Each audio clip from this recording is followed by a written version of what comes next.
ഇക്കഴിഞ്ഞ മെയ് 4-ന് ദുബായിൽ നടന്ന ഒരു കൊലപാതകം പ്രവാസി മലയാളികളെയും ആകെ ഞെട്ടിച്ചു. ആനി എന്ന യുവതിയാണ് കൊല്ലപ്പെട്ടത്. കൊലയാളി അബിൻ ലാലും. കൊലപാതകത്തിൻ്റെ പിന്നാമ്പുറ കഥകളാണ് ഇപ്പോൾ പുറത്തുവരുന്നത്. ആനിയെ വിവാഹ വാഗ്ദാനം നൽകി അബിൻ ലാൽ ദുബായിലേക്ക് എത്തിക്കുകയായിരുന്നു. ആനിയും അബിൻ ലാലും വളരെ കാലം സുഹൃത്തുക്കളായിരുന്നു. പിന്നീട് സോഷ്യൽ മീഡിയയിലൂടെ സൗഹൃദം പ്രണയത്തിലേക്ക് വഴിമാറി. ഇരുവരും വിവാഹം കഴിക്കാൻ തീരുമാനിച്ചു.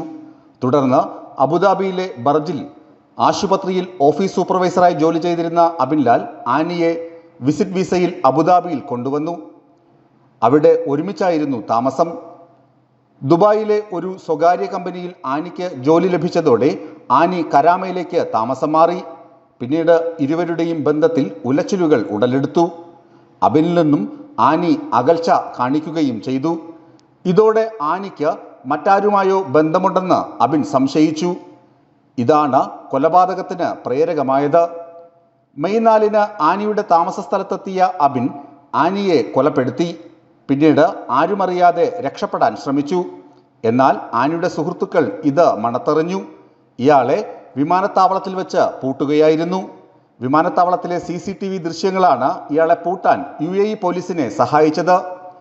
കഴിഞ്ഞ ദിവസം ആനിയുടെ മൃതദേഹം തിരുവനന്തപുരത്ത് എത്തിച്ചിരുന്നു. വിസ്മയ ന്യൂസ്, തിരുവനന്തപുരം.